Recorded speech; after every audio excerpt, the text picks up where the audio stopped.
Buffalo Island Central High School is a way for me to express my passion for my community. To me, East is a place to learn new technology skills and figure out what field of technology you excel in. It even helped me learn time management. East is a place that helps me step out of my comfort zone.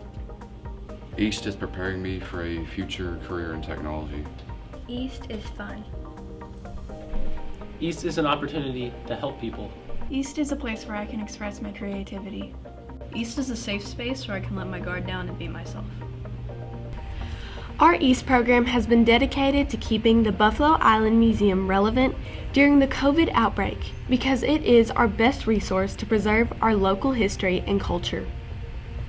The museum has been closed to the public since March of 2020.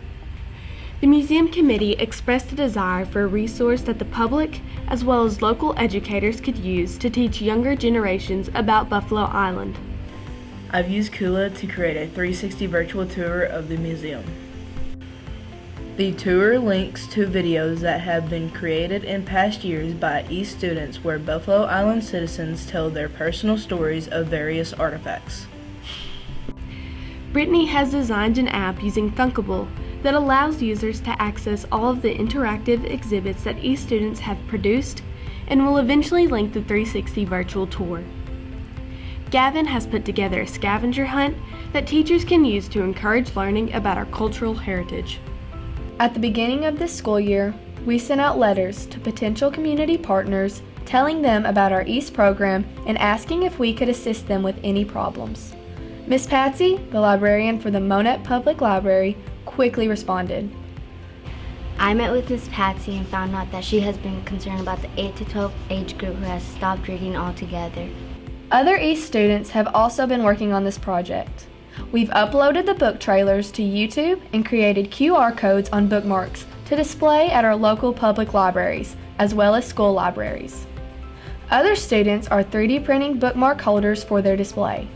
We've also partnered with our school librarians to create audiobooks on video that are displayed on a Google site. Our grandfriends at Monette Manor have become an integral part of our East program over the years. With the emergence of COVID, our visits to Monette Manor stopped completely. Limited visiting opened up this year, but strict protocols were still in place. Staying in touch with others has been proven to help prevent depression. 2 of our East students wanted to create an app that would allow our grandfriends at Monette Manor to visit one-on-one with our East students virtually. We wouldn't have to deal with COVID restrictions and our grandfriends would be able to interact with others. This past December, a tornado ripped through Monette Manor.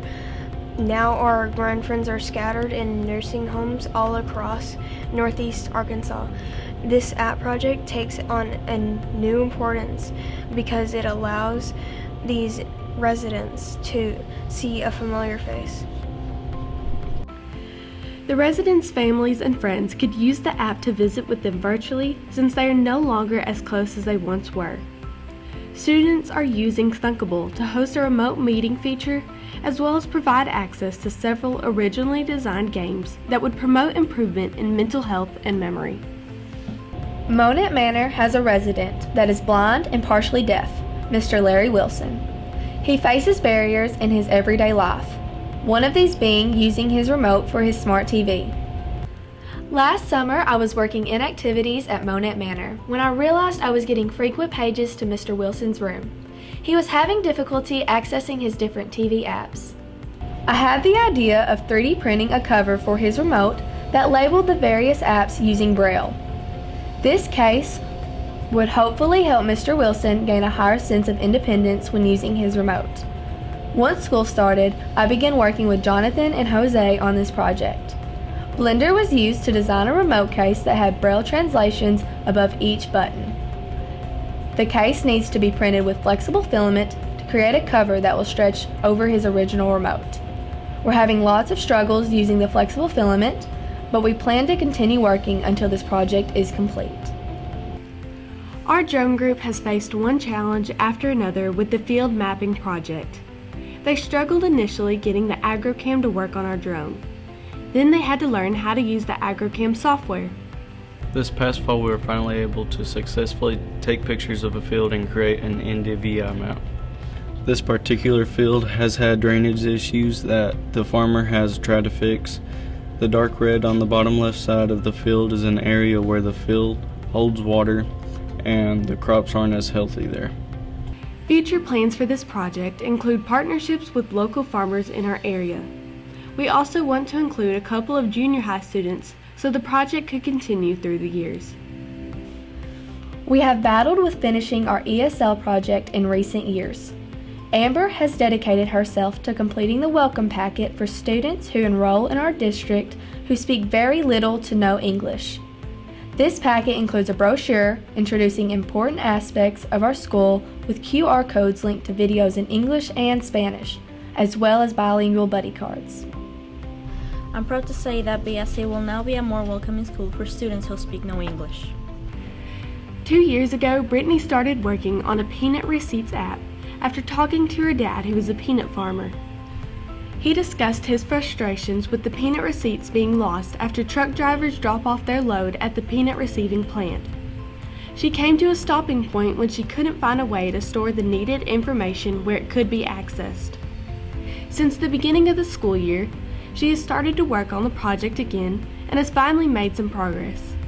She has been using Thunkable to code the app and has discovered that she can use Airtable to store the data that the farmers enter. I'm currently working on a way to store a picture of the ticket to the Thunkable account. I've definitely learned patience and perseverance working on this project. I'm determined not to give up. Miss Arkansas Wheelchair, Audrey Williams, came to our East classroom and spoke to us about the awareness of environmental and attitudinal barriers to individuals with disabilities.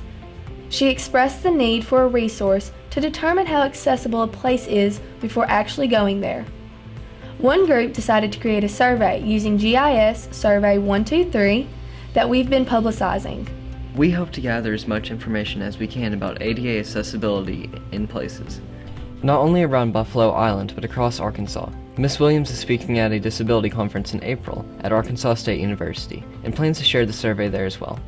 We are currently collaborating to determine the best method of sharing the results so as many people as possible can benefit from it.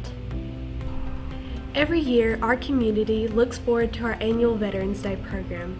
This year was no different. With COVID restrictions still in place, we had to find a way to keep our community safe but still connected. Chasney jumped on the opportunity to challenge herself to learn a new skill set of live streaming using our new ATEM Mini Live Switcher.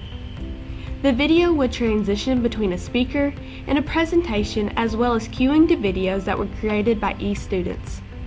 She had no prior experience with this type of equipment. Now we have a way for our community to stay safe but still involved with honoring our hometown heroes. We continued our tradition of inducting local veterans into our Buffalo Island Veterans Hall of Fame.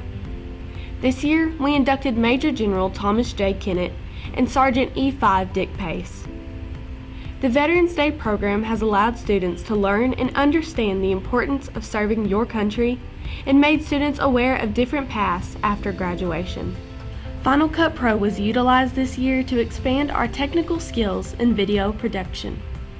Our partnership with the American Legion Post 136 has grown stronger over the years, and they continue to play a vital role in planning and carrying out this program.